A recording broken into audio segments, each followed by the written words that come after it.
14. Laia.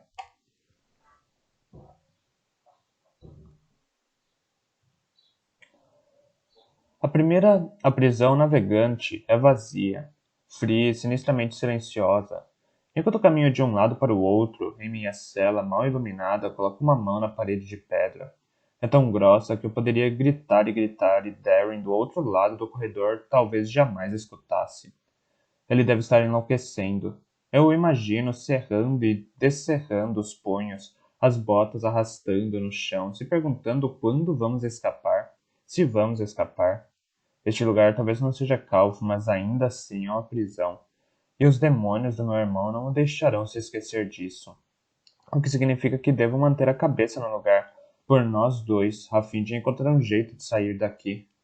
A noite chega devagar, o sol nasce, e é só no fim da tarde que a tranca em minha porta dá um estalido metálico e três figuras iluminadas por trás pela luz de uma lamparina adentram minha cela.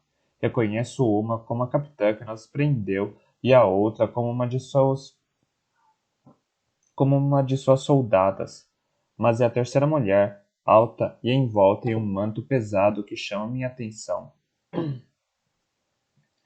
Porque ela está cercada de ghouls. Eles se juntam como corvos famintos aos seus pés, sibilando e escarvando com suas patas. No mesmo instante, sei que ela não consegue vê-los. Trago o irmão, Capitão Leiba. O serrano da mulher é rouco e musical. Ela poderia ser uma Kerrane com uma voz dessas. Parece ter aproximadamente a idade de Afia, talvez um pouco mais, com a pele moreno clara e cabelos pretos, lisos, grossos, presos em um coque. Sua postura é absolutamente ereta e ela caminha com elegância, como se equilibrasse um livro na cabeça. Sente-se, garota.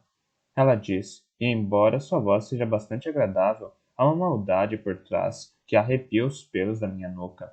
Será que os ghouls a estão influenciando? Eu não sabia que eles tinham esse poder.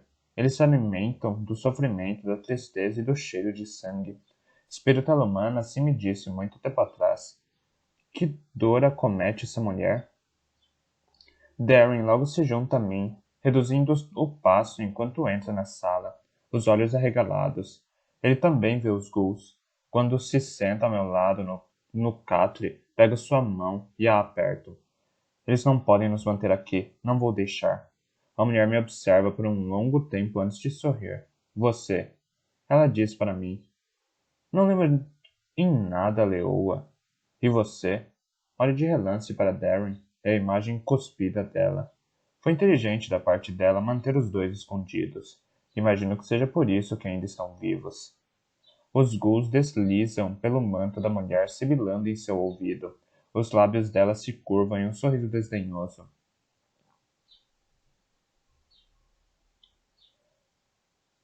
Meu pai me contou que Mirra sempre gostou de ter seus segredinhos. E então eu me pergunto se vocês não são como ela, de outras maneiras. Sempre querendo lutar em vez de consertar, quebrar em vez de construir. Cale a boca! Pare de falar da minha mãe! Meu rosto esquenta. Como ousa? Por favor. Dirija-se à princesa real Nicola de Mary, como princesa ou vossa excelência, diz Eleiba. E você falará com respeito que se deve a uma pessoa na posição dela. Essa mulher, infestada de ghouls,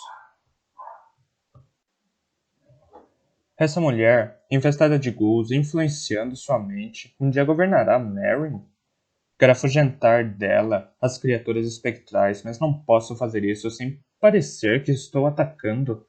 Os navegantes são menos céticos que os eruditos em relação a espectros, mas algo me diz que mesmo assim ela não vai acreditar se eu lhe contar que estou vendo o que estou vendo. Pode deixar, Eleiba, disse Nicola com desdém. Eu já deveria saber que ela tentaria a mesma falta de sutileza da leoa. Agora, garota, vamos discutir por que você está aqui. Por favor, digo entre dentes, sabendo que minha vida está nas mãos de Nicola.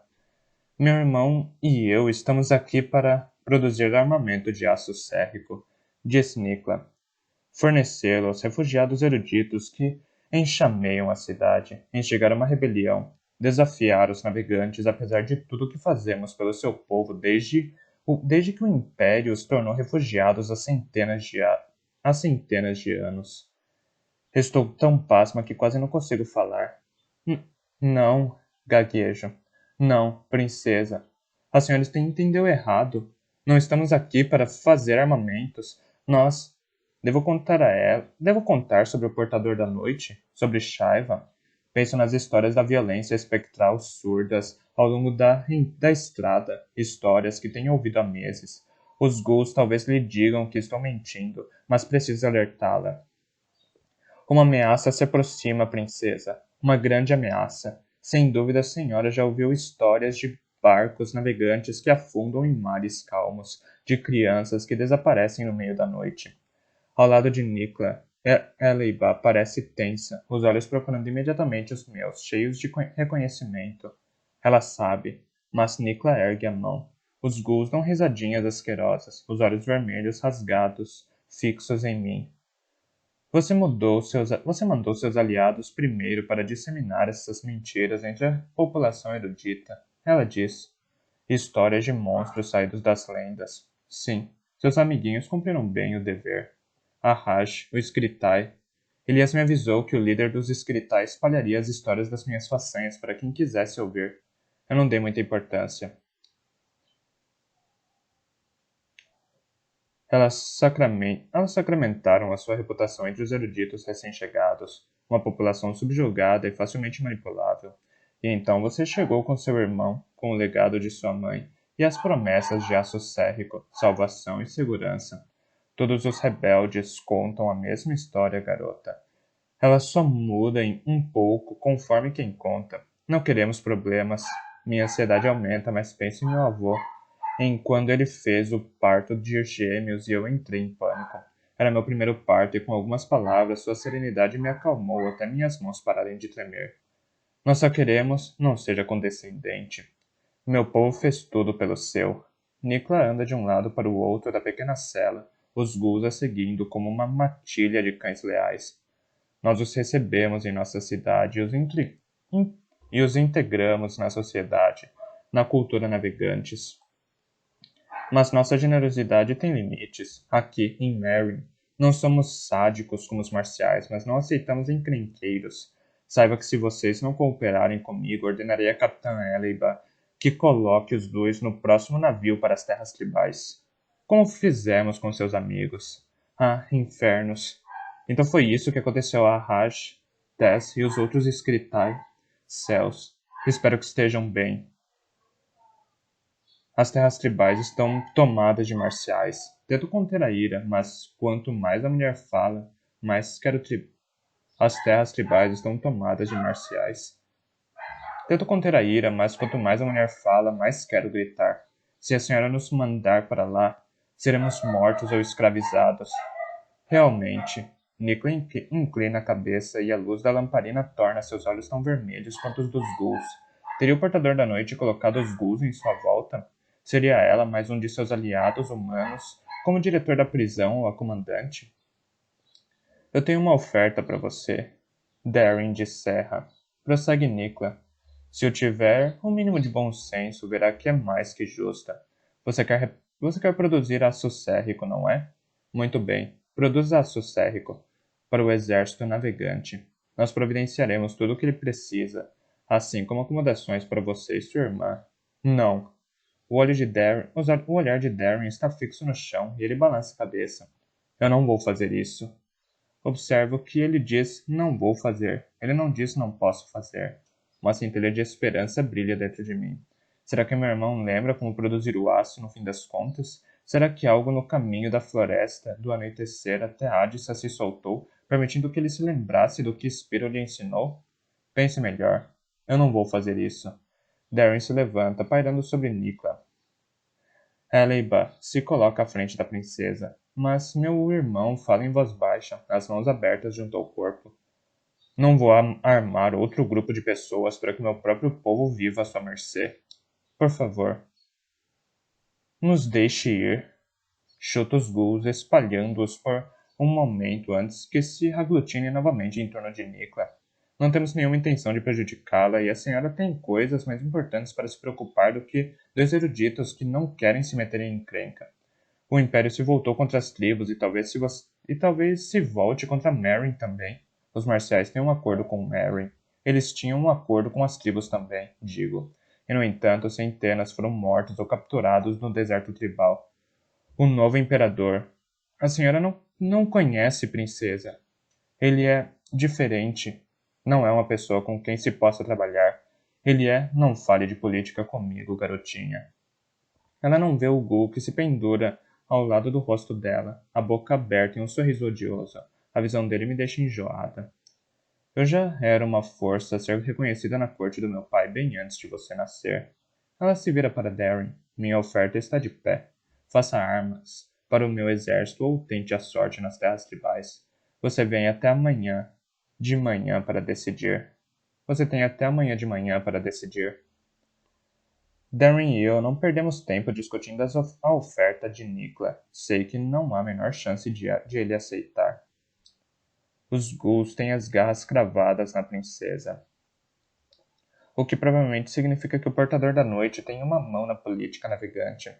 A última coisa de que os eruditos precisam é outro grupo nos dominando por não termos as armas para uma luta justa. Você disse, não vou fazer. Considerei por um bom tempo antes de trazer à tona o comentário aparentemente casual de Darren. Meu irmão anda de um lado para o outro na cela, como um cavalo nervoso no estábulo. Quando Nicola pediu que fizesse as armas, você não disse que não podia fazer. Disse que não faria. Descuido da minha parte. Darren para de costas para mim, e embora seja duro admitir, ele está mentindo. Devo pressionar ou simplesmente deixo passar. Você tem deixado passar, Laia. Deixar passar significa que Izzy morreu por nada, que Elias foi preso por nada, que o primo de Afia morreu por nada. Tenta um jeito diferente. Você acha que Spiro... Podemos não falar de Spiro, sobre Spiro, armamentos ou a forja de aço? Darren se senta ao meu lado, os ombros caídos como se as paredes da cela o encolhessem. Ele serra e descerra os punhos. De que infernos precisamos para sair daqui? Excelente pergunta, diz uma voz suave da porta. Dou um salto. Segundos atrás ela estava absolutamente fechada. Talvez eu tenha uma solução para isso, se quiserem ouvir. Talvez eu tenha uma solução para isso, se quiserem ouvir. Um homem erudito, jovem e de pele escura está apoiado no vão da porta, completamente à vista dos guardas. Só que me dou conta, não há guardas para vê-lo. Eles desapareceram. O homem é bonito, tem o cabelo preto prateado para trás e o corpo esguio de um espadachim. Seus antebraços são tatuados, embora na escuridão eu não consiga distinguir os símbolos. Ele joga uma chave para cima e para baixo, como uma bola. Há uma despreocupação em seu jeito que me irrita. O brilho em seus olhos e seu sorriso astuto me são familiares. Eu conheço você. Dou um passo para trás, desejando ter minha adaga comigo. Você é a nossa sombra. Ele se inclina em uma mesura zombeteira, e me sinto imediatamente desconfiada. Darren está pronto para a briga. Eu sou Musa, de Adissa, diz o homem, filho de Ziad, e Asmath, de Adissa, neto de Mer, e Zaira, de Adissa. Também sou o único amigo que vocês têm nesta cidade. Você disse que tem uma solução para nosso problema. Confiar nesse homem seria estúpido, mas Darren e eu precisamos sair desta maldita prisão. Toda a conversa de Nicholas sobre nos colocar em um navio soou como um engodo. Ela não deixaria um homem que conhece o segredo do aço sérrico simplesmente cair fora. Eu tiro vocês dois daqui, mas tem um preço. Naturalmente. E qual é o preço? Você, ele olha para Darren, vai fazer armas para os eruditos. E você? Ele se volta para mim, vai me ajudar a reacender a resistência erudita do norte. No longo silêncio que se segue, tenho vontade de rir. Se nossas circunstâncias fossem menos terríveis, eu teria feito isso. Não, obrigada. Já tive o suficiente da maldita resistência. E dos que a apoiam. Eu já imaginava que você diria isso, diz Moza, depois do modo como Mason e Kenan a traíram. Ele abre um sorriso desagradável enquanto meus punhos se cerram e o encaro chocada. Como ele sabe disso? Perdão, ele diz. Kenan não. O portador da noite. De qualquer forma, sua desconfiança é compreensível, mas você precisa deter o Lord Jin, não? O que significa que precisa sair daqui. Darren e eu o ouvimos, boquiabertos. Recupero minha voz primeiro. Como você sabe sobre o... Eu observo. Eu ouço. Musa bate o pé e olha de relance para o corredor. Seus ombros ficam tensos. Vozes se elevam e emudecem para além da porta, na direção do bloco de celas, incisivas e apressadas. Decidam-se, ele diz. Nosso tempo está se esgotando. Não. Darren fala por nós dois e franze o senho. Não combina com ele. Você deve ir embora. A não ser que queira ser jogado conosco aqui. Eu já tinha ouvido falar que você era cabeça dura. Musa suspira. Pelo menos escutem a voz da razão. Mesmo se conseguirem sair daqui, como vai encontrar o apicultor com os navegantes atrás de vocês? Especialmente se ele não quiser ser encontrado. Como você? Interrompa a pergunta. Ele já me disse, ele observa e ouve. Você conhece o apicultor? Eu juro que levo vocês até ele. Musa corta a mão, o sangue pingando no chão, e ergue as sobrancelhas. Um juramento de sangue não é pouca coisa. Depois de tirá-los daqui, se vocês concordarem com os meus termos. Mas precisamos nos mexer agora. Darren, pego o braço do meu irmão e o arrasto para o canto da cela. Se ele puder nos levar até o apicultor, vamos economizar um tempo precioso. Eu não confio nele. Diz Darren. Você sabe que eu quero sair daqui tanto quanto você. Até mais. Mas não vou prometer algo que não posso cumprir. Nem você deveria. Porque ele quer que você o ajude. Porque ele quer que você ajude a resistência. O que ele tem a ganhar com isso? Por que não faz isso sozinho? Eu também não confio nele, digo. Mas ele está nos oferecendo uma saída. Reflito sobre as atitudes de meu irmão, sobre sua mentira anterior, e embora não queira magoá-lo, sei que se quisermos sair daqui um dia, terei de fazê-lo. Com licença, diz Moza. Mas nós realmente precisamos. Cale-se. Disparo antes de me voltar novamente para Darren. Você mentiu para mim, digo. Sobre as armas.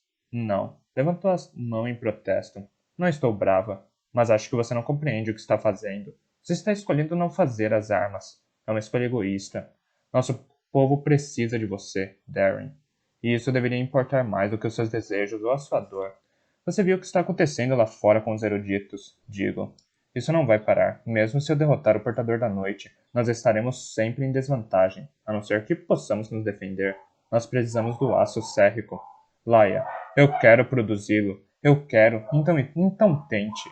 É tudo o que estou pedindo. Tente pela Izzy, pela Áfia, que perdeu meia dúzia de membros da tribo dela tentando nos ajudar, pelo... Minha voz fraqueja. Pelo Elias.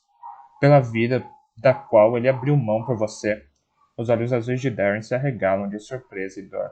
Seus demônios ressurgem, demandando sua atenção, mas em algum lugar sob o véu do medo ele ainda é o filho da leoa, e desta vez a coragem silenciosa que o seguiu durante a vida toda acaba vencendo. Eu vou aonde você for, mana, ele diz. Eu vou tentar. Em segundos, Moza, que ouviu nossa conversa sem vergonha alguma, gesticula para passarmos para o corredor. Assim que Darren deixa a cela, agarra Moza pelo pescoço e o empurra violentamente contra a parede. Osso ruído, como de um animal chirleando, que silencia após Moza fazer um estranho movimento de corte com a mão. Um ghoul? Se você machucar a minha irmã, diz Darren em voz baixa. Se você atrair, abusar da sua confiança ou fazê-la sofrer, juro pelos céus que eu te mato. Moza engasga uma resposta, e assim que Darren o solta, chaves tilintam na porta do corredor abaixo. Segundos mais tarde, ela é escancarada e Eleba aparece com a cimitarra em punho. Musa! Ela rosna. Maldição! Eu devia ter adivinhado. Você está preso. Bem, você conseguiu. Musa massageia o pescoço onde Darren o agarrou, uma ligeira irritação nos traços finos. Nós poderíamos estar longe daqui a essa altura se não fosse por sua demonstração fraternal. Com isso, ele sussurra algo e Eleba cai para trás, praguejando como se algo invisível a atacasse. Musa olha para mim e para Darren com as sobrancelhas arqueadas. Mais alguma ameaça? Alguma discussão com a qual gostariam de desperdiçar o meu tempo? Nada? Bom, então vamos sair fora deste maldito inferno.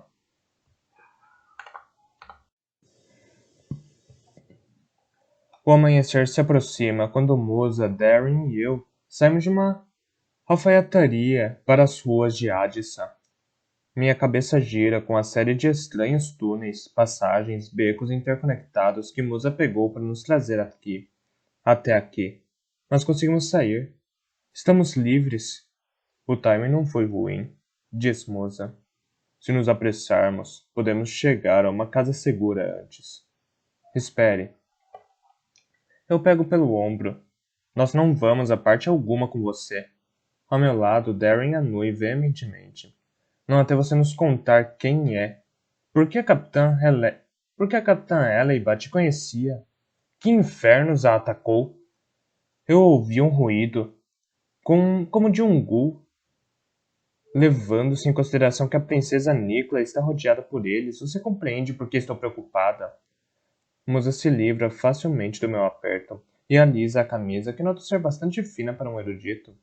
Ela nem sempre foi assim. Ele diz. A princesa, quero dizer. Mas isso não importa agora. Logo, logo vai amanhecer.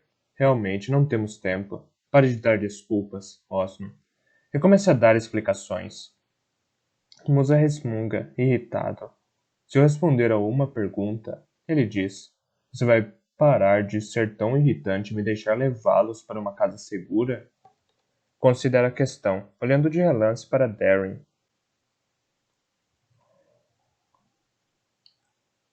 Considera a questão, olhando de relance para Darren, que dá de ombros sem se comprometer.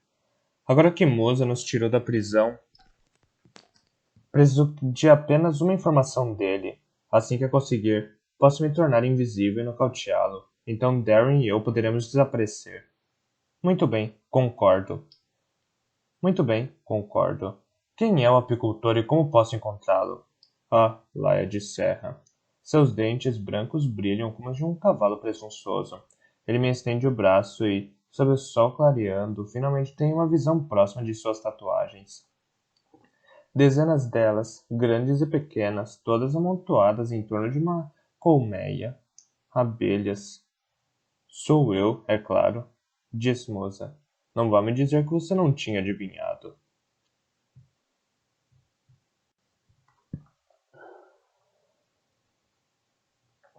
15. Elias. Por dias tento com Por dias tento, com agrados e ameaças, atrair os fantasmas para longe do muro da divisa. Só os céus sabem o que vai acontecer se eles escaparem. Parece que com o passar das horas estão cada vez mais agitados, até que mal consigo pensar em suas malditas lamentações. 2 semanas após ter deixado Albaret, e sem fazer a menor ideia de como mover os fantasmas mais rápido ou como ajudar a Fáquira, eu me retiro para a cabana de Shaiva para passar a noite desesperadamente grato por meu único santuário. Os fantasmas me cutucam enquanto entro, incontroláveis como um tufão da Ilha do Sul. Ela não deveria ter, meu marido. Ele está aqui, me diga. Você viu meu irmãozinho? Normalmente me sinto culpado quando fecho a porta da cabana para os fantasmas, mas hoje não. Estou exausto demais, irado demais pelo meu fracasso, enojado demais com o alívio que sinto pelo silêncio súbito e completo dentro da casa de Shaiva. Durma na cabana. Eles não podem machucá-lo ali. De alguma forma, Shaiva lançou um feitiço sobre a cabana para isolá-la de fantasmas e jeans. Esse pouco de magia não morreu com ela.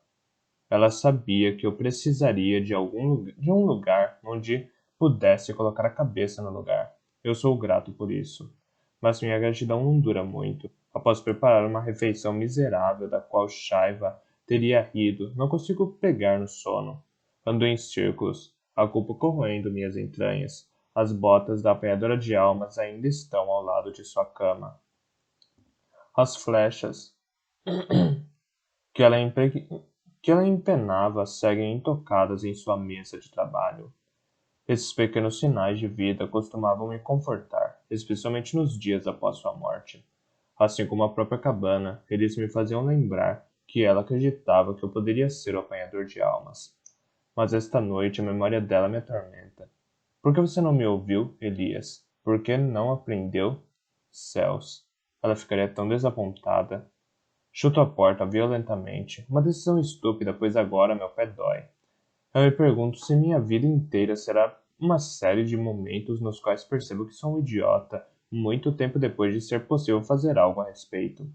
Será que um dia terei a sensação de que sei o que estou fazendo? Ou serei um velho caminhando vacilante por aí, desconcertado pela última bobagem que cometi?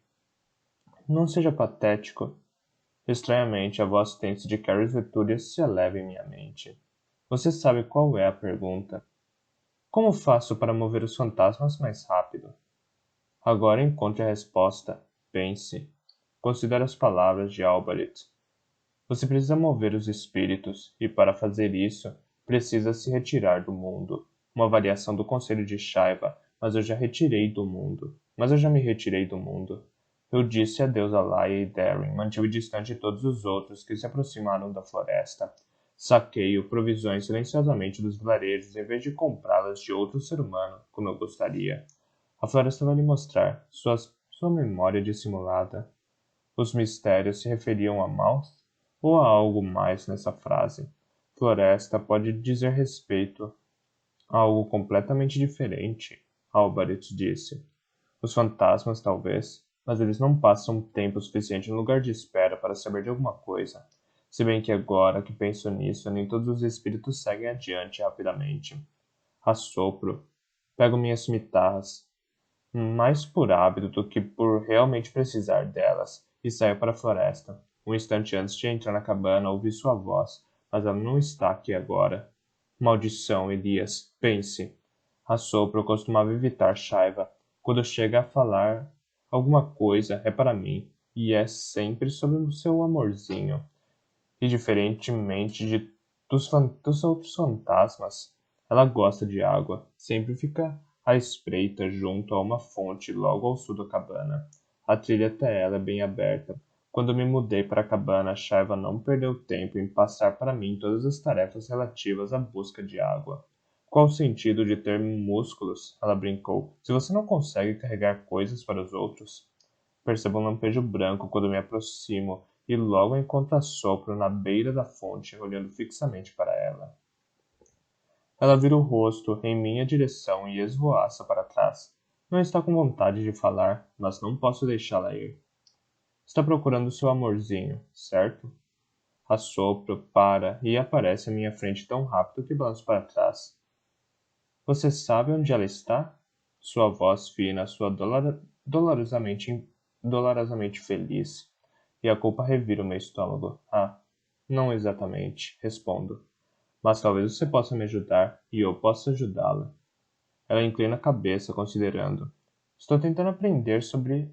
Estou tentando aprender sobre a mágica do lugar de espera, digo, antes que ela desapareça de novo. Sobre Mal. Você está aqui há um bom tempo. Poderia me contar algo a respeito de a floresta ter uma memória? Onde está o meu amorzinho? Praguejo. Eu deveria saber que um fantasma que se recusa a seguir em frente não iria me ajudar. Sinto muito, digo. Vou procurar o seu amorzinho. E me viro em direção à cabana. Talvez eu precise dormir. Talvez tenha uma ideia melhor pela manhã. Ou eu poderia voltar a Albaret e ver se ela se lembra de algo mais. Ou encontrar outra fáquira. A memória está na dor. Giro tão rápido que é um milagre que minha cabeça não saia voando. O quê? O que você disse? A memória está na dor. Sobro dá voltas em mim e gira enquanto ela o faz. Não vou perdê-la de vista. A memória está onde se encontra a maior dor, a maior raiva. Que inferno você quer dizer com a maior dor? Uma dor como a minha. A memória está na dor, pequenino. Na dor deles. Eles ardem com ela, pois vivem com ela há muito mais tempo que eu. Dor deles. Os jeans. Sinto um buraco no estômago. Você está falando dos jeans? Mas o sopro já par... Mas a sopro já partiu, chamando seu amorzinho. Tento segui-la, porém não consigo acompanhá-la. Os outros fantasmas, atraídos pela minha voz, se amontoam próximos, me afogando com seu sofrimento. Caminho como o vento para longe deles, embora saiba que é errado ignorar sua miséria. Uma hora, eles me encontrarão de novo e serei forçado a passar adiante alguns deles, simplesmente para não perder a cabeça com seu tormento. Mas antes disso, preciso resolver essa situação. Quanto mais eu esperar, mais os fantasmas vão se acumular. Pense rápido, Elias. Será que os Jeans poderiam me ajudar? Eles estão aprisionados aqui há 1000 anos, mas um dia foram livres e possuíam a mágica mais poderosa deste mundo. Eles são criaturas sobrenaturais, nascidos da mágica como os Efrits, os espectros, os ghouls. Agora que a ideia está em minha cabeça, eu me agarro a ela como um cão a um osso. Os Jeans certamente têm algum conhecimento mais profundo da mágica, e preciso descobrir um jeito de conseguir esse conhecimento deles.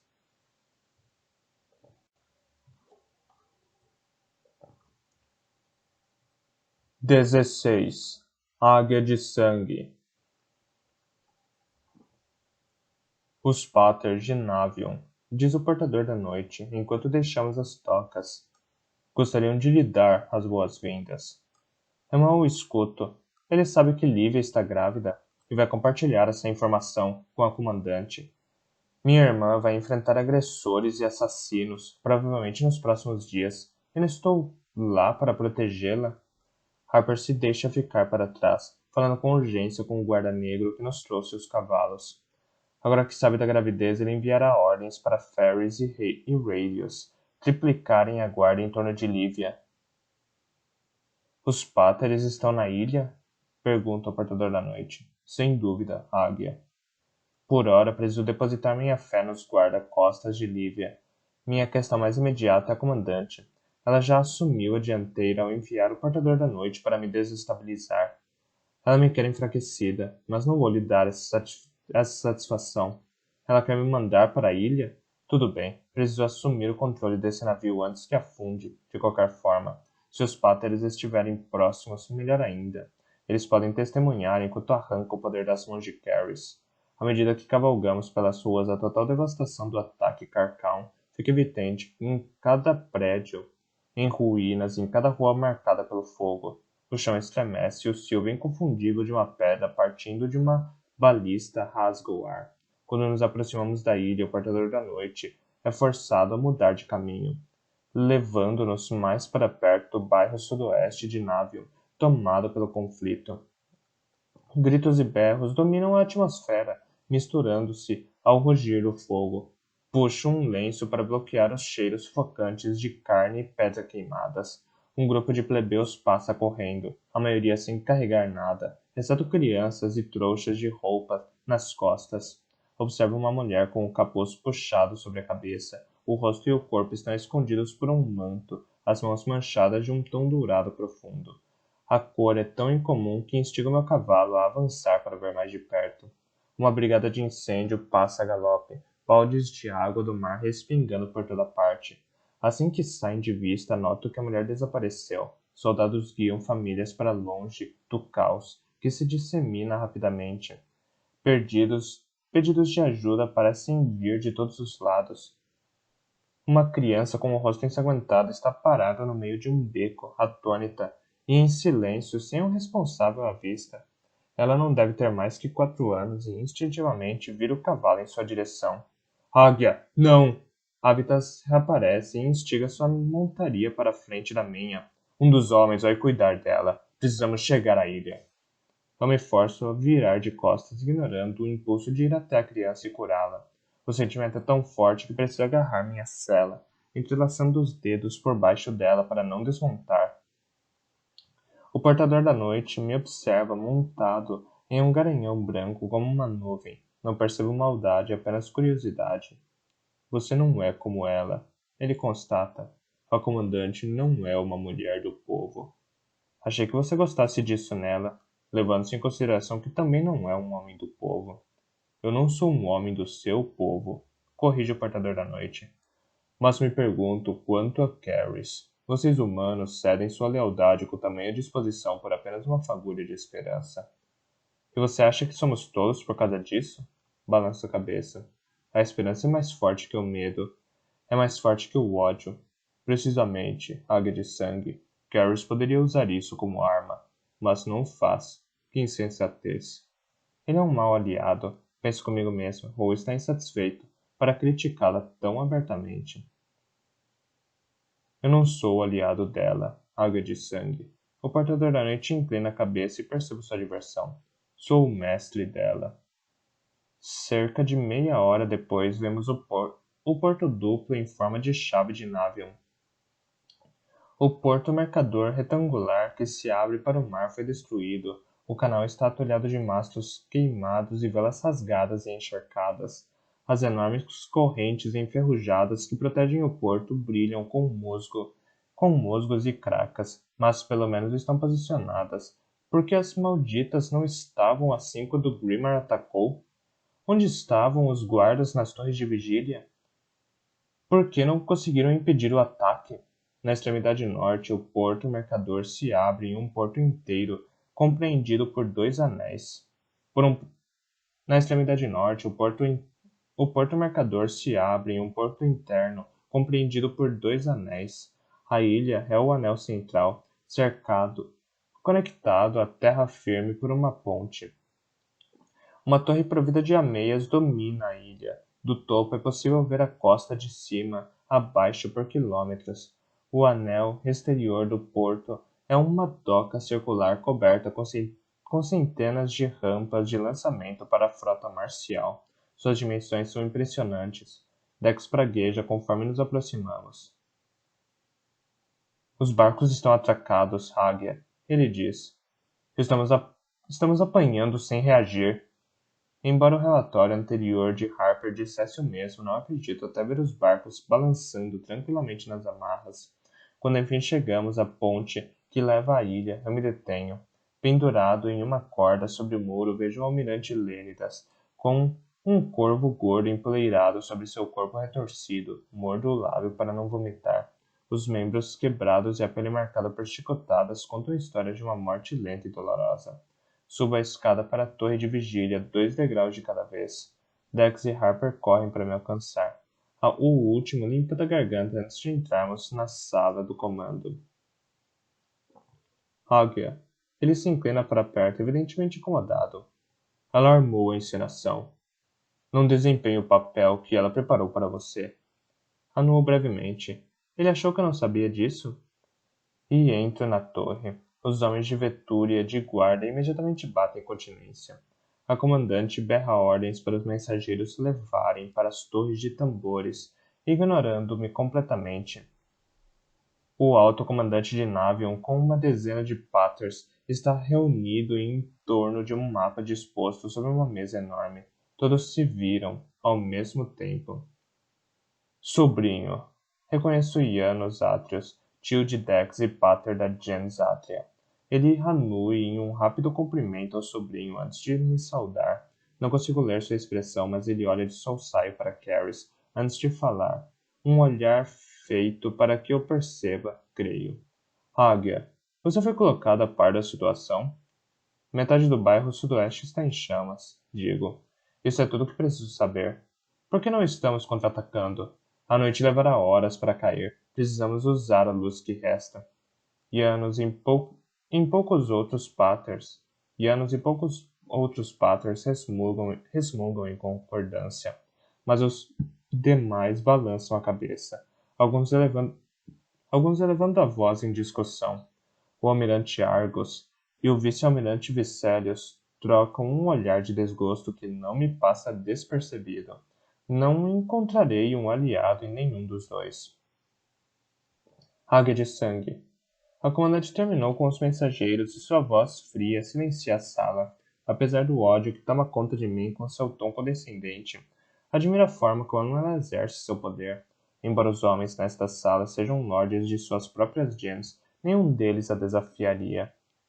Nós a esperávamos dias atrás. Nós, ela olha de relance para os páters e oficiais da marinha. Estamos sob seu comando. Essa mulher treinou todas as expressões do meu rosto, mas é difícil não demonstrar surpresa. Como águia de sangue, sou uma oficial superior e o imperador me mandou para assumir o comando da defesa de Navion. Porém, eu não esperava que a comandante abrisse mão disso tão facilmente. Não esperava que ela abrisse mão disso de forma alguma. Harper me lança um olhar de aviso. Não desempenhe o papel que ela preparou para você. Caris, digo, escondendo a cautela. Por que não temos barcos no mar? O clima é traiçoeiro, Águia. Nas últimas semanas, as tempestades avançaram rapidamente. Ela caminha até as janelas altas que miram o sul.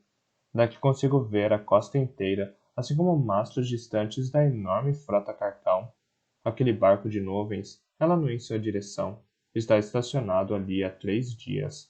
Da última vez que lançamos nossa frota ao mar, o tempo estava parecido.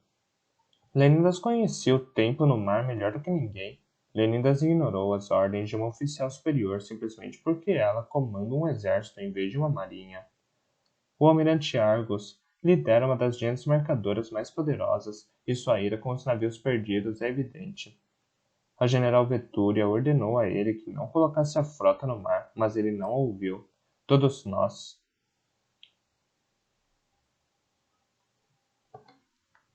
Ele lança à sala um olhar ameaçador.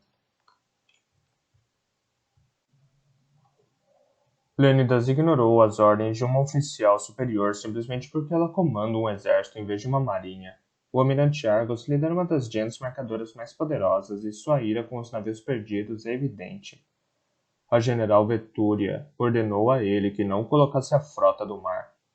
Mas ele não ouviu. Todos nós. Ele lançou à sala um olhar ameaçador. Apoiamos a execução de Lênidas. Nem todos. Janos Atrios retruca, rígido.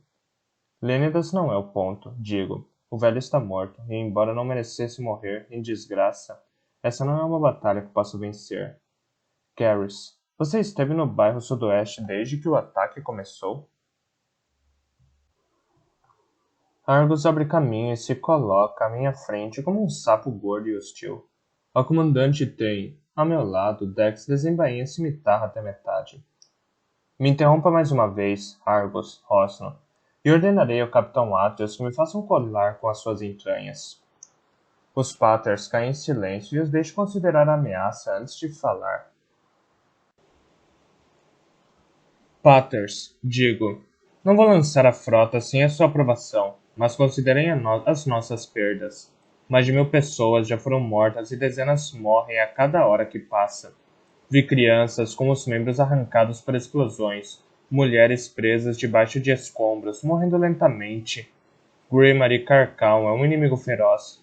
Vamos deixá-lo tomar a nossa cidade? A maior parte das nossas cidades está segura, argumenta Vicelius. Apenas o bairro sudoeste foi. Só porque eles não são mercadores ou ilustres, isso não torna a vida deles menos valiosa. Precisamos fazer algo.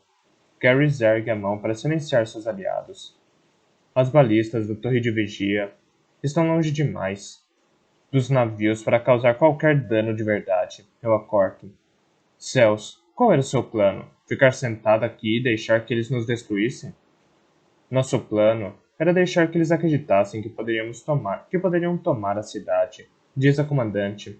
Quando cometesse o erro de desembarcar suas tropas, nós os aniquilaríamos. Lançaríamos um ataque sobre seus navios.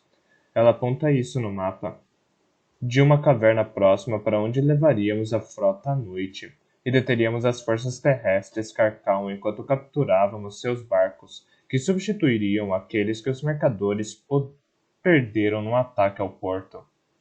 O maldito clima não tem nada a ver com isso no fim das contas. Ela quer os navios bárbaros. Ela os quer para colocar os pater de nave no bolso, ou melhor, para segurar o apoio deles quando ela tentar derrubar Marcos novamente. E você está planejando fazer isso quando exatamente? Nós esperávamos 3 semanas mais de sítio. Bloqueamos as provisões deles. Grimmar e seus homens ficarão sem comida em algum momento. Assim que acabarem com o bairro sudoeste, digo, eles partirão para o sudeste. Você está disposta a permitir que dezenas de bairros, milhares de lares, fiquem sitiados por quase um mês? Há mais de 100.000 pessoas vivendo. Nós estamos evacuando a região sul da cidade, Águia. Não rápido o suficiente, pondero. Temos de proteger Navion, é claro, mas sinto o cheiro de armadilha. Harper tamborila o punho da cimitarra com o polegar. Ele também sente. E, no entanto, não posso deixar Grimmar assassinar meu povo à vontade. Almirante Argos, quanto tempo para preparar a frota? Não poderíamos lançá-la no segundo sino, mas o clima, nós enfrentaremos os Carcal no mar. digo. E embora eu tenha prometido que pediria permissão dos Patters, não tenho tempo para isso. Não quando cada minuto provoca mais mortes marciais. E vamos fazê-lo agora. Estou com você, Águia. E Anos Atrios dá um passo à frente, assim como meia dúzia de outros Patters e oficiais. A maioria, no entanto, se opõe claramente. Leve em consideração, diz Caris, que a frota é a nossa única defesa, Águia. Se formos surpreendidos por uma tempestade, nós duas sabemos, digo em voz baixa, que isso não tem nada a ver com o clima. Olho de relance para Dex, Kianui e Harper, que observa a comandante fixamente. Sua expressão é ilegível. Não desempenhe o papel que ela preparou para você. No fim das contas, talvez eu esteja fazendo o jogo dela, mas simplesmente terei de encontrar uma maneira de escapar de qualquer que seja a armadilha que ela arrumou para mim. Trata-se da vida do meu povo, e não posso deixá-la morrer, aconteça o que acontecer. Almirante Argos, meu tom não tolera desaprovação, e embora seu olhar seja rebelde, o meu subjuga. Lance a frota. Após uma hora, os homens estão reunidos e o processo laborioso de baixar as correntes do porto se inicia. Após 2 horas, a frota navega do porto de guerra circular para a enseada mercadora. Após 3, nossos homens já estão em combate com os carcãos. Após 4 horas, porém, o céu carregado de nuvens de chuva escurece, de um tom cinza ameaçador para um roxo escuro sinistro, e sei que estamos com problemas. Raios caem com estrondo mar afora, atingindo um mastro após o outro. Chamas sobem altas, explosões distantes de luz que me dizem que a batalha está virando, e não a nosso favor. A tempestade chega subitamente, avançando do sul na direção de Navion, como se instigada por um vento furioso. Quando atinge a cidade, é tarde demais para trazer a frota de volta. Almirante Argos! Almirante Argos navega esses mares há 2 décadas, diz Dex em voz baixa enquanto a tempestade se intensifica. Ele pode ser o cãozinho da Caris, mas trará a frota para casa. Ele não deseja morrer. Eu deveria ter ido com eles, mas a comandante, Harper e Dex protestaram. A única coisa a respeito da qual os 3 concordaram. Procuro Caris, que fala calmamente com um dos mensageiros da torre de tambores. Ainda não há nenhum relatório, Águia. Ela diz. As torres de tambores não conseguem ouvir nada com a tempestade. Temos de esperar. O mensageiro se afasta e estamos, por um momento, sozinhas. Quem é esse Grimmer? Pergunto a ela. Por que não sabemos nada a respeito dele? É um fanático, um sacerdote feiticeiro que venera os mortos. Ele acredita que é o seu dever espiritual converter todos aqueles que não são iluminados. Isso inclui os marciais. Nos matando. Parece que sim, diz Caris baixinho. Ele é relativamente jovem, uns 10 anos mais velho que você. O pai vendia peles, então Grimmer viajou o Império extensivamente quando o garoto... Para aprender nossos costumes, não há dúvida. Ele voltou para sua terra há uma década, época em que ocorreu um período de fome. Os clãs estavam fracos, famintos e maleáveis. A comandante dá de ombros. Então ele os moldou. Estou surpresa com a extensão de suas informações, e ela deve ter percebido isso em meu rosto. Qual é a primeira regra da guerra, Águia de Sangue? Conheça seu inimigo, não preciso nem dizer. Olho para fora, para a tempestade e estremeço. A ventania parece sobrenatural, selvagem. Só de pensar no que acontecerá se nossa frota sucumbir, meu estômago revira. Nós lançamos quase todas as embarcações, seguramos apenas 2 dúzias de barcos. A noite se aproxima e ainda não temos notícias. Não podemos perder a frota. Nós somos o Império, os marciais, os homens de Argos são treinados para isso. Eles já viram tempestades muito piores. Eu me agarro a cada fio de esperança ao qual minha mente possa se prender. No entanto, à medida que os minutos passam, os clarões distantes da batalha continuam inalterados. E os clarões mais próximos de Navion, que pertencem à nossa frota, são cada vez mais raros. Precisamos posicionar as correntes do porto. Águia, diz a comandante, finalmente. Os Patters concordam com uma dúzia de sims irados. Nossa frota ainda está lá fora. Se a frota sobreviver, nós saberemos de manhã e podemos baixar as correntes. Mas se isso não acontecer, evitaremos que os Carcão penetrem o coração de Navion. Anu, meu consentimento e a ordem é dada. A noite se arrasta. A tempestade está trazendo os insultos estridentes dos feiticeiros Carcão? Ou é apenas o vento? A esperança é mais forte que o medo, é mais forte que o ódio. Eu disse essas palavras ao portador da noite, e à medida que a noite se aprofunda em uma escuridão impenetrável, me atenho a elas. Não importa o que não importa o que o amanhecer trouxer, não abrirei mão da esperança. Logo o céu clareia, as nuvens afinam e se afastam. A cidade está limpa e reluzente, os retalhos vermelhos e cinzas cintilando à luz pálida do sol. O mar está liso como vidro, e exceto pela massa de barcos carcãos balançando ao largo da costa, ele está vazio. A frota marcial não existe mais. Impossível. Você não ouviu? O pater que fala é o líder da gens Serica, uma família rica de mercadores de seda que há muito se estabeleceu no sul. Meu pai o considerava um amigo. O homem está pálido. Suas mãos tremem. Não há veneno em suas palavras, pois ele está em choque. É a frota. A cidade. Eu alertei, águia de sangue. Enquanto Caris fala, sinto os pelos da minha nuca se arrepiarem. O olhar dela é frio, mas um traço de triunfo que ela enterrou bem lá no fundo vem à superfície. Infernos. Por quê? Nós acabamos de perder toda a maldita frota, milhares de homens. Nem mesmo a comandante poderia ter algo para celebrar com a morte de seu próprio povo, a não ser que o tempo todo seu plano fosse esse. Agora me dou conta de que deve ter sido isso mesmo. Em um único golpe, ela minou minha autoridade, destruiu minha reputação e garantiu que os Paters se voltem para ela em busca de liderança. É só o que lhe custou, e só o que lhe custou foi toda a maldita frota. O plano é repugnante, maligno, e por isso nem o considerei, mas deveria ter considerado. Conheça seu inimigo. Malditos céus, eu deveria ter me dado conta de que ela jamais entregaria o poder tão facilmente. E, no entanto, ela não poderia saber que a tempestade estava próxima. Nenhum de nós poderia, não com o céu tão claro e o acúmulo de nuvens ameaçadoras tão distante. Subitamente, e tarde demais para que seja de alguma forma útil, lembro do portador da noite.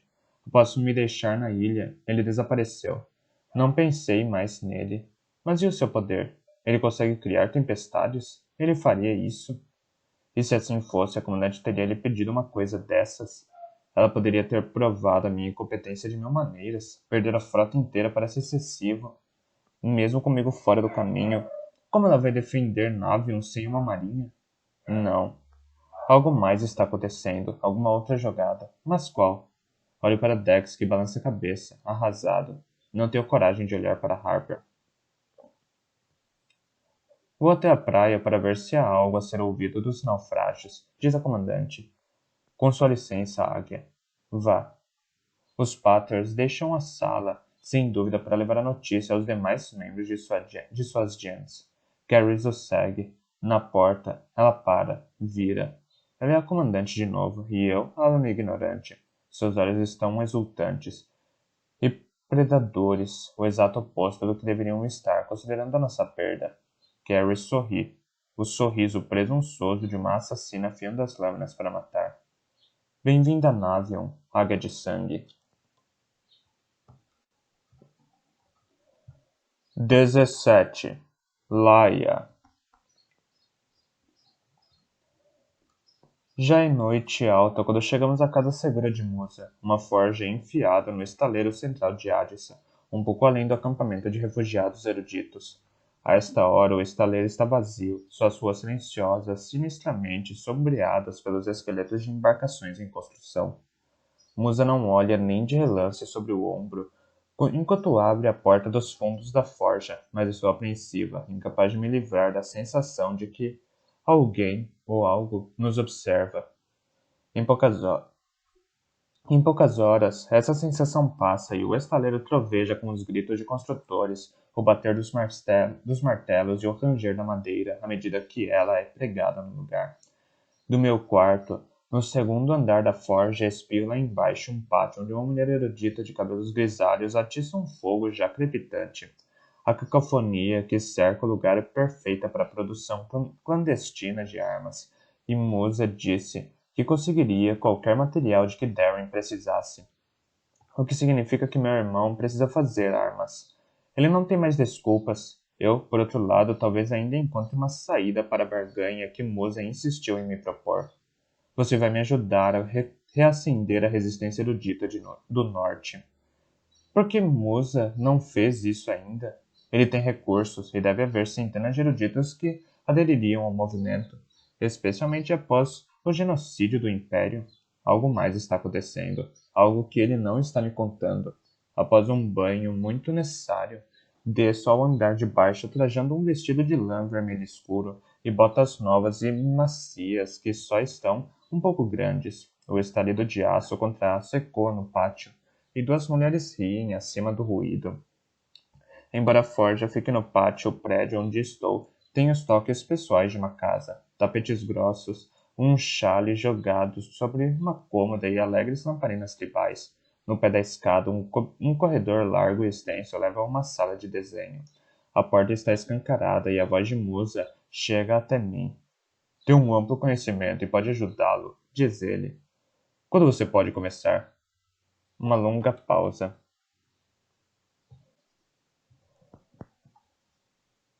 Agora, mas vou levar um tempo para acertar a fórmula. Tem uma coisa que eu não lembro. Darren soa mais firme do que testemunhei em semanas. Um bom banho e repouso devem ter feito bem a ele. Então vou apresentá-lo aos ferreiros daqui. Eles fazem potes, panelas, ferraduras, o número suficiente de objetos cotidianos para justificar a quantidade de minério de carvão de que você vai precisar. Alguém limpa a garganta ruidosamente atrás de mim. Percebo que o som do trabalho dos ferreiros cessou, e ao me virar vejo a mulher erudita de pele morena e cabelos grisalhos do pátio. Ela usa um macacão de couro chamuscado em algumas partes e seu rosto é largo e belo. A seu lado, uma jovem, obviamente sua filha, me observa com olhos verdes escuros que cintilam de curiosidade. Leia de Serra, diz a mulher. Eu sou a ferreira Zela, e essa é minha filha, Tauri. É uma honra conhecer a herdeira da leoa. Zela segura minhas mãos. Não acredito nas mentiras que os navegantes espalham sobre sua mãe, garota. Eles se sentem ameaçados por você. Querem atingi-la. Que mentiras? Nós ficamos sabendo de tudo que você fez no Império. Tauri fala, ofegante, e a admiração em seu tom me alarma. Foi sorte na maior parte. Você mencionou a minha mãe. Não foi sorte. Musa sai da sala de desenho, seguido por Darren. Laia. Laia claramente tem a coragem da mãe e o senso de estratégia do pai. Zela. Mostre a Darren onde ele vai produzir as armas e providencie o que ele precisar. Laia. Entre, por favor. O almoço nos espera. As duas ferreiras partem com meu irmão. Tauri me lança um último olhar reverente e fico sem saber o que fazer enquanto Musa gesticula para eu entrar na sala de desenho. Que malditas histórias você contou a ela sobre mim? Sibilo para ele. Eu não disse nada. Ele serve um prato com frutas, pão e manteiga e passa para mim. A sua reputação a precede, e o fato de que você se sacrificou nobremente pelo bem do campo de refugiados ajudou. Sinto um formigamento de sobreaviso na pele diante da presunção em seu rosto. Por que exatamente ele estaria tão satisfeito com isso? Você planejou que Darren e eu fôssemos capturados? Eu tinha de testá-la de alguma forma e sabia que poderia tirá-la da prisão. Eu me certifiquei de que a Capitã Eleva soubesse que você estava vindo para a cidade. Anonimamente, é claro. Eu sabia que se você fosse a líder que eu esperava que fosse, jamais deixaria o seu povo sofrer enquanto se escondia. E se você não fosse, eu a teria arrastado para fora do seu esconderijo e entregado pessoalmente.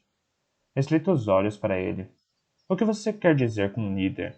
É apenas uma palavra, Laia. Não morde. De qualquer forma, eu estava certo. Como você ousa fazer aquelas pobres pessoas sofrerem? Elas perderam suas casas, seus pertences. Os navegantes acabaram com o acampamento. Acalme-se. Musa revira os olhos. Ninguém morreu. Os navegantes são civilizados demais para esse tipo de tática. A Capitã Eleba e eu temos nossas diferenças, mas ela é uma mulher honrada, já substituiu as tendas deles. A essa altura, ela já sabe que fui eu quem entreguei o paradeiro de vocês, é claro. E deve estar maluca de raiva, mas posso lidar com ela mais tarde. Primeiro, nós? Primeiro, moça limpa a garganta incisivamente. Você precisa comer. Você está irritada. Não gosto de falar com pessoas irritadas. Como ele pode levar tudo isso tão pouco a sério? Dou um passo em sua direção, as mãos cerradas em punhos e a cabeça fervendo. Quase imediatamente, uma força me empurra para trás. Sinto como se fosse uma centena de pares de mãozinhas minúsculas. Tento me livrar, mas elas me seguram firme. Instintivamente, tento desaparecer. Chego até a oscilar para fora do campo de visão por um momento. Mas, para minha surpresa, Musa agarra meu braço intocado por minha mágica e bruxuleio de volta. Eu tenho minha própria mágica, Laia de Serra. Diz ele, a jovialidade deixando seu rosto. A sua não funciona comigo. Eu sei o que Shaiva disse. Você discutiu isso com o seu irmão a caminho daqui. Suas respostas estão em Adissa, com um apicultor. Mas tome cuidado, pois ele está envolto em mentiras e sombras como você. A mágica é minha mentira, Laia, da mesma forma que é a sua. Posso ser seu aliado ou seu inimigo, mas de qualquer forma, vou cobrar a sua promessa de ajudar a reacender a resistência. Ele me solta e eu me afasto aos tropeços, ajeitando o vestido e tentando não demonstrar como sua revelação me perturbou. Tenho a impressão de que isso é um jogo para você, sussurro. Não tenho tempo para ajudá-lo com a resistência. Preciso deter o portador da noite. Shaiva me disse para procurar o apicultor. E você está aqui. Mas você achou que eu seria um velho sábio pronto para lhe dizer exatamente o que fazer para deter o Jin? A vida raramente é tão simples, Laia. Mas tenha certeza de que isso não é um jogo. Estamos falando da sobrevivência do nosso povo. Se trabalhar comigo, você pode ser bem-sucedida em sua missão de derrotar o Portador da Noite ao mesmo tempo em que ajuda os eruditos. Por exemplo, se trabalharmos com o rei de Merry, rio irônica. Você quer dizer o rei que ofereceu uma recompensa pela minha cabeça? Indago. O rei que ordenou que homens, mulheres e crianças que testemunharam o genocídio fossem colocados em acampamentos fora da cidade, em vez de tratados como seres humanos? Esse rei? Frustrada, empurro o prato para longe, deixando parte da comida. Como você pode me ajudar? Por que Shaiva me enviaria até você? Porque eu posso conseguir o que você precisa. Mas inclina a cadeira para trás. É minha especialidade. Então, me diga, o que você precisa? Eu preciso ler mentes, ter poderes sobrenaturais, além da invisibilidade, ser uma máscara. Eu preciso de olhos no portador da noite. Digo, e em seus aliados. Segundo a profecia, ele precisa de apenas mais um pedaço para completar a estrela. Eu preciso saber se ele o encontrou ou se está próximo de encontrar. Preciso saber se ele está tentando se aproximar de alguém, ganhando a confiança dessa pessoa. O, o amor dela. Mas dizer as palavras em voz alta me deixa sem esperanças. Mas como eu vou conseguir isso? Eu tenho uma informação sólida de que ele está em Navion agora e esteve lá durante o último mês. Como você, não me faça dizer de novo, Laia de Serra. O que eu faço? Você observa. Meu alívio é tão evidente que nem fico irritado com a arrogância de Moza. Você ouve. Em quanto tempo você consegue mais informações sobre o Jin? Musa coça o queixo. Vamos ver. Levei uma semana para saber que você tinha libertado Elias das masmorras de Blackcliff. 6 dias para saber que você tinha começado uma rebelião em Nur. 5 para saber o que Elias Vetúrio sussurrou no seu ouvido na noite em que a abandonou no deserto tribal e foi para a prisão Calf. 2 para saber o que o diretor... Espere. Eu me engasgo. A sala subitamente parece mais aquecida. Tentei não pensar em Elias, mas ele assombra meus pensamentos, um fantasma que está sempre em minha mente e sempre fora de alcance. Apenas espere. Volte, volte. O que Elias sussurrou no meu ouvido na noite em que me deixou para ir até Calf? Aquilo foi bom. Moza desvia o olhar, contemplativo, muito dramático. Quem sabe eu mesmo não use isso um dia com alguma garota de sorte? Céus, ele é intolerável. Você sabe se Elias está bem? Tamborila os dedos na mesa polida, tentando conter a impaciência. Você sabe, meus espiões não entram na floresta do anoitecer. Ele responde. Eles têm medo demais. Esqueça seu marcial, bonitinho. Eu consigo as informações de que você precisa. Eu também preciso saber como deter o Portador da Noite, digo. Como lutar contra ele? E esse é o tipo de coisa que só posso encontrar em livros. Você consegue me colocar para dentro da grande biblioteca? Deve haver algo lá a respeito da história dos Jeans, sobre como os eruditos os derrotaram antes. Ah, Musa corta uma fatia de maçã e a enfia na boca. Então balança a cabeça. Isso pode levar algum tempo, pois fui banido de lá. Eu sugeriria que você entrasse escondida na biblioteca, mas o rei Irmand contratou Yadnas para afastar quaisquer criaturas sobrenaturais que tentem fazer exatamente isso. Yadnas, estremeço. Vovó me contou histórias sobre os coléricos vigilantes que, dizia-se, viviam nas terras envenenadas a oeste do Império. Eu preferiria não descobrir se essas histórias são verdadeiras. Musa Anui. Exatamente, diz. Eles farejam mágica como tubarões detectam sangue. Vá por mim, você não iria querer cruzar com um deles, mas não se desespere. Vamos pensar em outra coisa. Enquanto isso, você pode começar a levar adiante a sua parte do nosso trato. Escute. Tento soar razoável, não creio que Mose estará disposto a ouvir esse argumento mais de uma vez. Você precisa entender que eu não faço ideia de como você não vai sair dessa. Ele diz. Pode tentar. Eu não espero que você recrute 100 combatentes amanhã, ou a semana que vem, ou mesmo o mês que vem. Primeiro, você precisa ser alguém que vale a pena escutar, alguém que vale a pena seguir. Para que isso aconteça, os eruditos em Hades saem nos acampamentos precisam saber quem você é e o que você fez. E isso significa que por hora tudo o que eu preciso de você é uma história. Uma história? Sim, a sua história. Sirva-se de uma xícara de chá, Laia. Acho que ficaremos aqui por um bom tempo. Passo os dias com Darren, bombeando folhas e enfiando pás de carvão na fornalha, cuidando para que a chuva de centelhas que explode a cada batida de seu martelo não incinere a forja. Lutamos no pátio para testar suas lâminas, a maioria das quais se quebra, mas ele segue em frente. E cada dia que Darren passa na forja o deixa mais forte, mais parecido com o que ele foi um dia, e como se erguer o martelo fizesse lembrar o homem que ele era antes de Calf, e o homem que ele quer ser agora. Enquanto isso, não tenho mais nada a fazer a não ser esperar. Nada de sair por, Nada de sair por aí, fora da forja. Moza nos alertou dezenas de vezes. Os Yadonas de quem falei reportam tudo ao rei. Se virem vocês, os dois voltam para a prisão, e não gostaria de ser obrigado a resgatá-los mais uma vez. Se Musa tem informações para mim, não as compartilha. Tampouco temos notícias do mundo exterior. A cada dia fico mais desconfiada. Será que o erudito realmente quer me ajudar?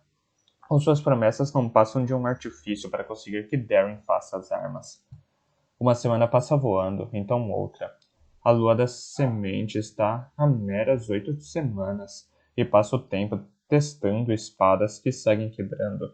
Uma manhã, enquanto Musa está na rua, entro furtivamente em seus aposentos, esperando encontrar algo.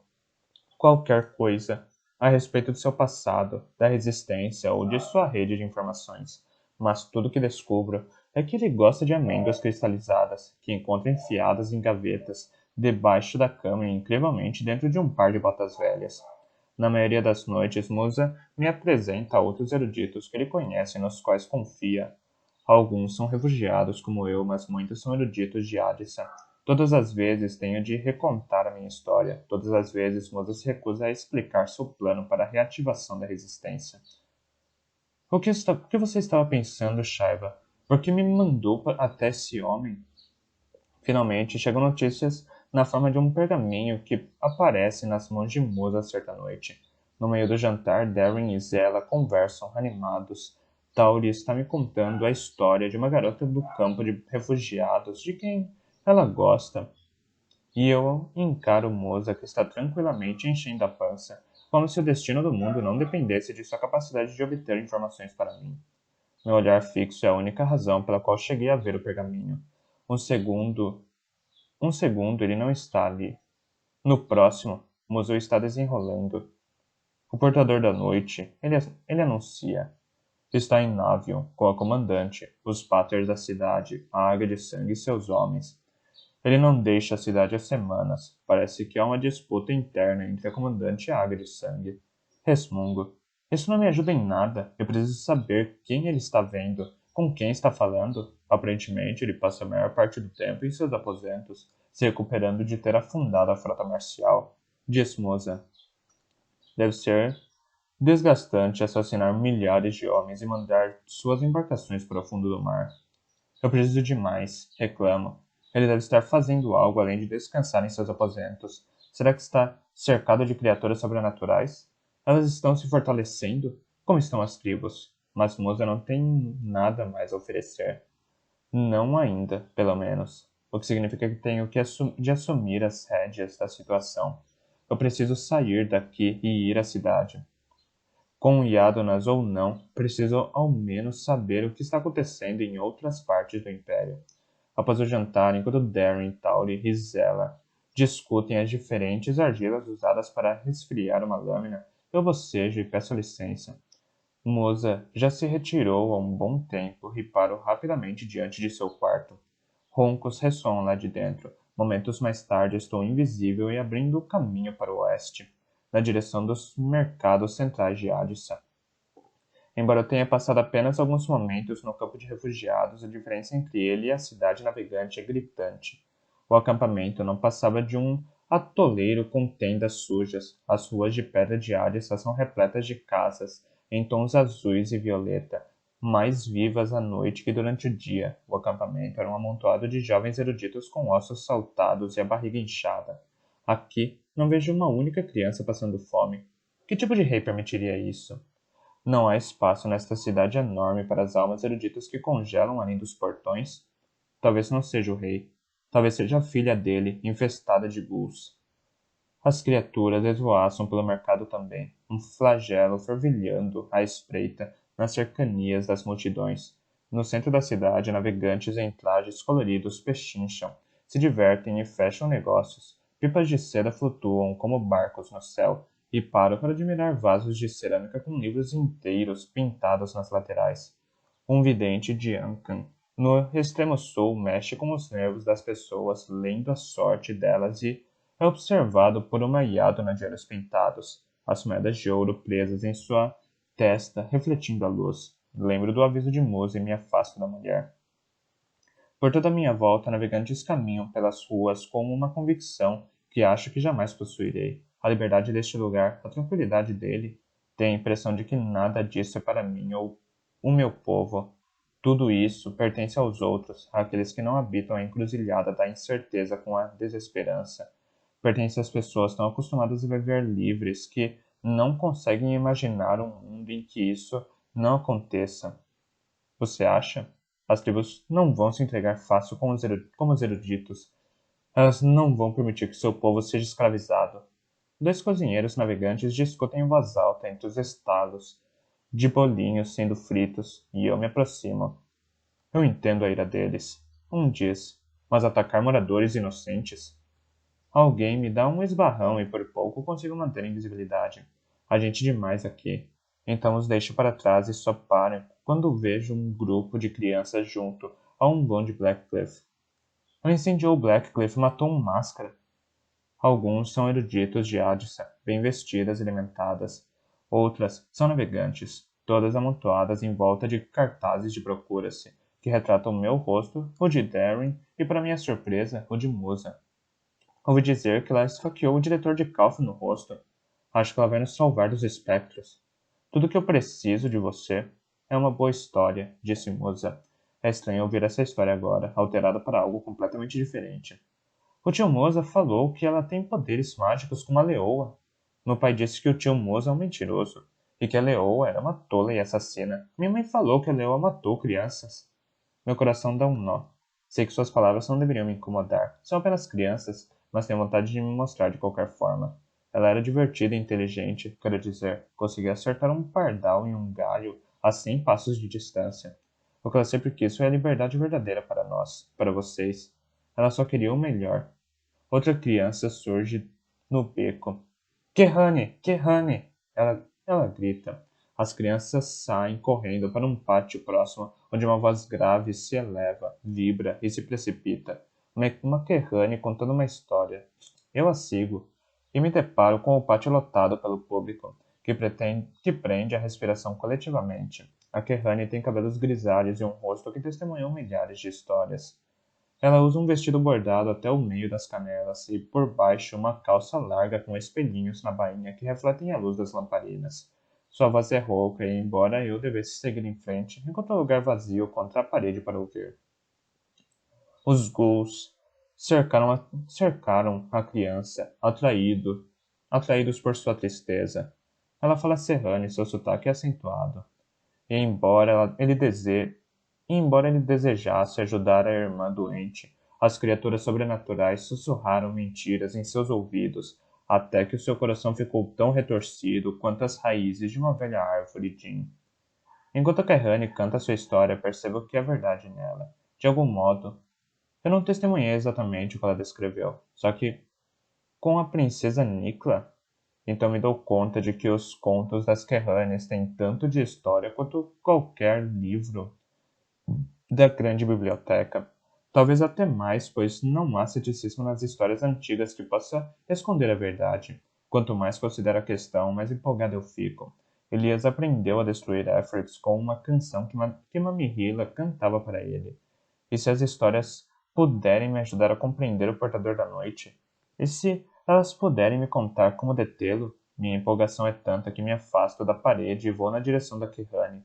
Finalmente tenho uma chance de aprender algo útil sobre Jin. Laia. O sussurro raspa meu ouvido e dou um salto, acotovelando o homem ao meu lado, que dá um grito procurando quem esbarrou nele. Rapidamente abro caminho em meia multidão, ainda extasiado, e vou para fora do pátio. Estou sendo observada e eu sinto isso.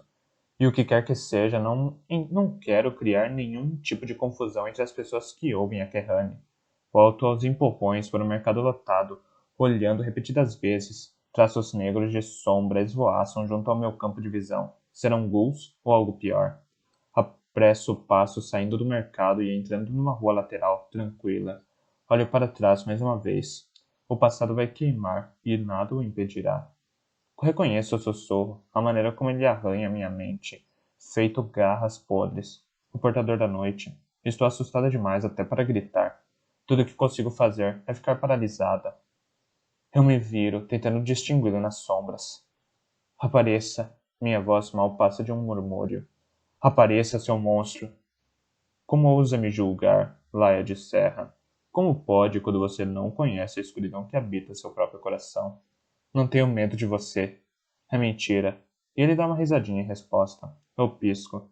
Um instante de escuridão, nada demais. E quando abro os olhos, sinto que estou sozinha novamente. O portador da noite se foi. Quando retorno à forja, meu corpo treme. O lugar está escuro. Estão todos na cama, mas não deixo minha invisibilidade até estar sozinho em meu quarto. Assim que eu faço, tudo fica preto.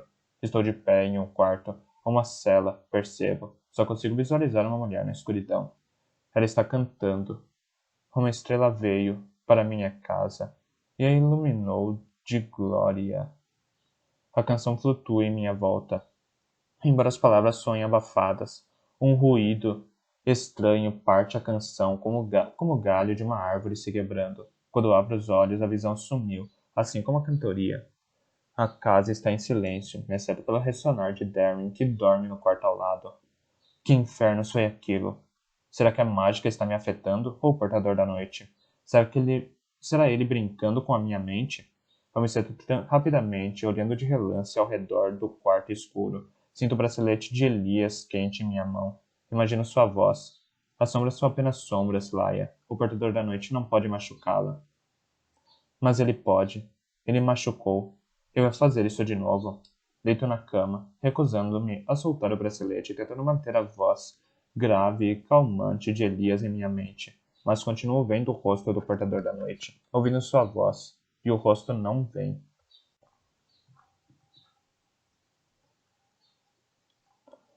18.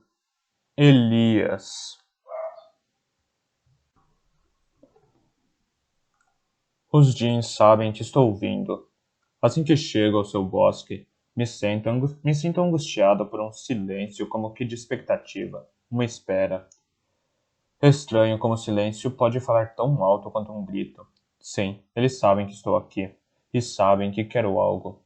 Saudações, mortal. Minha pele formiga com a voz em conjunto dos jeans. Vem implorar perdão por sua existência? Vim pedir ajuda. A risada dele soa como uma facada em meus ouvidos. Não quero criar problemas com vocês. Incomoda, mas a humildade pode me servir agora. Certamente não vou conseguir abrir caminho à força. Eu sei que vocês sofrem. Sei que o que foi feito com vocês muito tempo atrás está no cerne do seu sofrimento. E também já estive preso. Você acha que os horrores da sua insignificante prisão humana podem chegar perto do nosso sofrimento? Céus, por que eu disse isso, idiota? Eu só. Eu não desejaria uma dor como essa para ninguém. Um longo silêncio, e então. Você é como ela. Como Shaiva, digo, mas a mágica se aliava a ela, e não se alia a mim. Como sua mãe, Caris, os jeans sentem meu espanto e riem. Você não acha? Talvez não a conheça tão bem quanto pensa, ou talvez, mortal, você não conheça a si mesmo. Eu não sou um assassino sem coração. A mágica da apanhadora de almas jamais será sua. Você é ligado demais àqueles que ama, aberto demais à dor. O seu tipo é fraco. Mesmo Caris Vetúria não conseguiu abrir mão das ligações mortais. Minha mãe só é ligada ao poder. Sinto que, em sua prisão arbórea, os jeans são presunçosos. Como você sabe pouco, garoto? A história de sua mãe vive no seu sangue, o passado dela, a memória dela está aí. Nós podemos lhe mostrar. O tom sedoso em suas vozes me faz lembrar de quando um caveira sênior tentou me convencer a ir ao quarto dele para me mostrar uma espada nova com a qual seu pai o havia presenteado. Eu tinha 14 anos. Você quer conhecê-la melhor? No fundo do seu coração, dizem os jeans. Não minta para nós, Elias Vetúrios, pois quando você está em nosso bosque, o seu subterfúgio de nada serve. Nós vemos tudo. Algo áspero passa deslizando por meus tornozelos. Trepadeiras saem da terra como cobras gigantes cobertas de cascas. Elas se enrolam em torno das minhas pernas, me travando no lugar. Tento empunhar as cimitarras, mas as trepadeiras prendem as armas às minhas costas e se entrelaçam em volta dos meus ombros, me imobilizando. Parem com isso!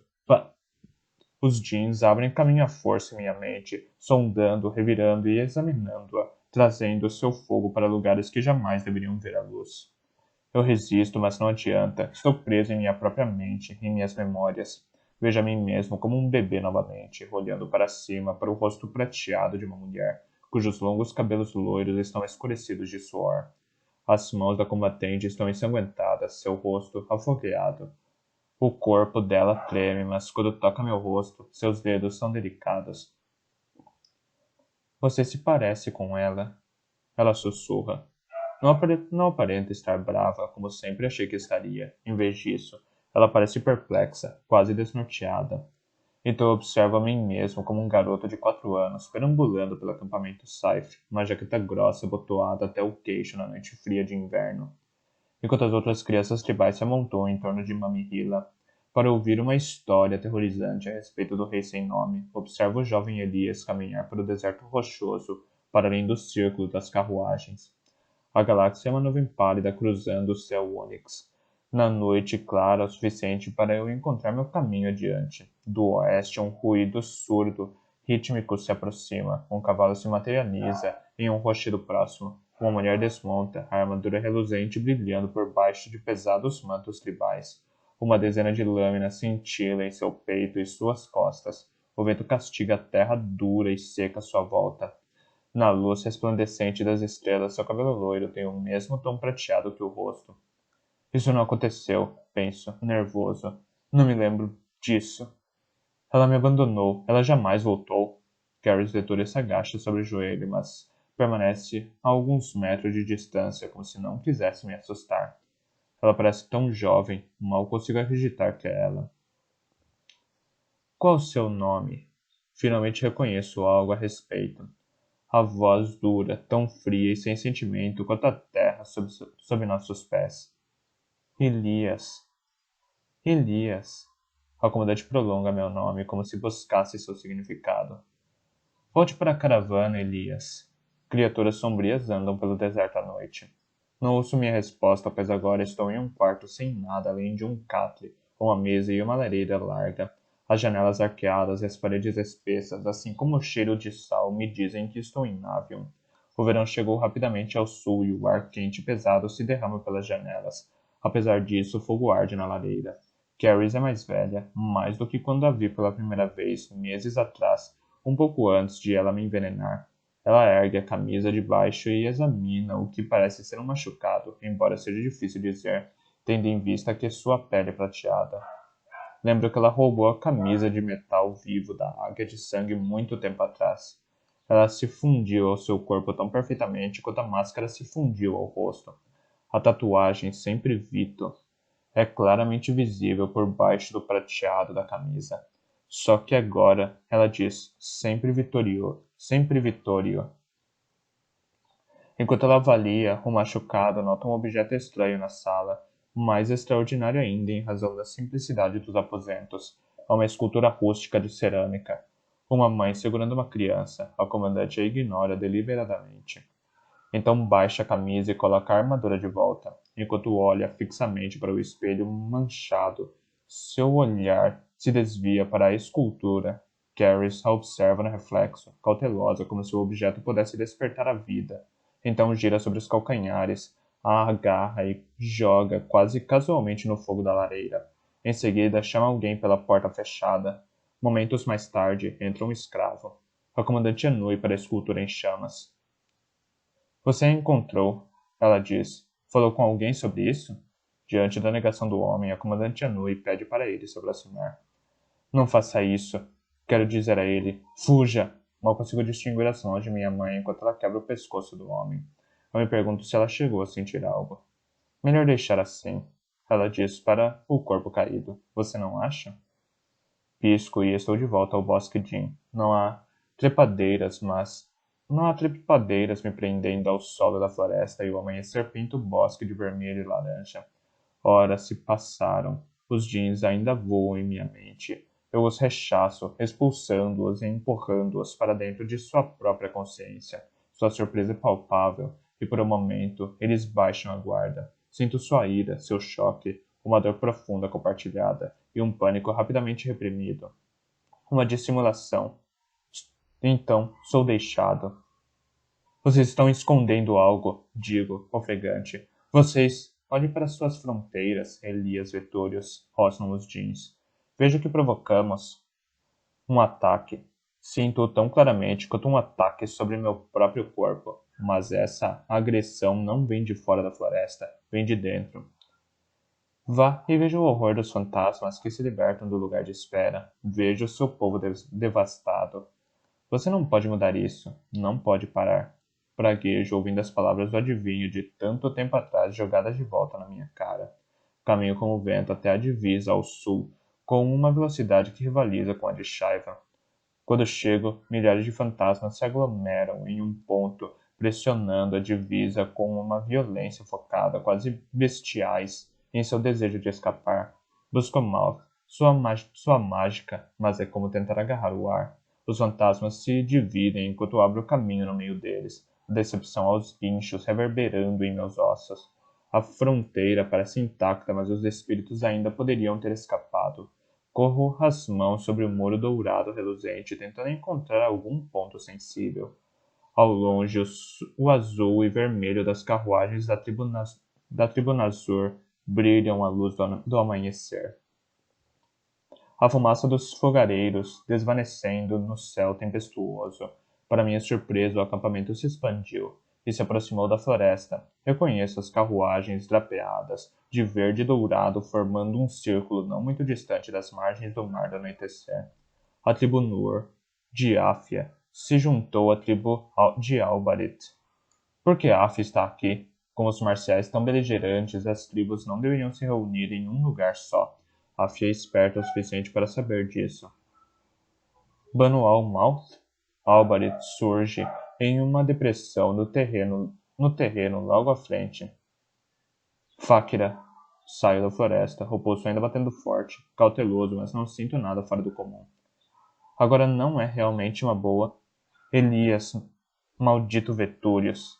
Reconheço a mulher pequena que empurra Álvares para o lado pelo fogo em seus olhos, pois de todas as outras formas ela é irreconhecível. O rosto dela parece exausto e o lenço que esconde suas tranças, normalmente impecáveis, não mascara o desalinho. Sombras roxas se alinham debaixo de seu rosto e percebo o cheiro penetrante de suor. Que infernos está acontecendo? Zaldara. Álvares parece escandalizada. Você deve se dirigir a ela como Bano. Não o chame disso. O nome dele é Elias Vetúrios. Ele é um homem tolo, como qualquer outro homem tolo. E suspeito de que essa é a razão pela qual os fantasmas da tribo Nur estão presos. Ráfia. Ráfia. Devagar aí. Digo. Que infernos. Minha voz se engasga quando Malcolm me dá um puxão violento, quase me julgando para cima. Sinto a urgência da chamada e me viro, flutuando na brisa a apenas alguns metros de distância. Um rosto se materializa. Ele está contorcido, irado e se movendo rapidamente na direção dos acampamentos tribais. Outro o segue, chamados para a caravana distante como abutres atraídos por carniça. Alguns fantasmas escaparam, fugiram antes que eu chegasse. Talvez eles só flutuem por aí, se lamentando e procurando vida. Eles não têm corpo, não podem realmente fazer nada. Mal formei o pensamento quando, com assustadora brusquidão, um bando de pássaros levanta voo das árvores, próximas às caravanas, gracinando, alarmados. Elias! Alfia me chama, mas ergo a mão subitamente. Por um momento, tudo fica em silêncio. E então os gritos começam.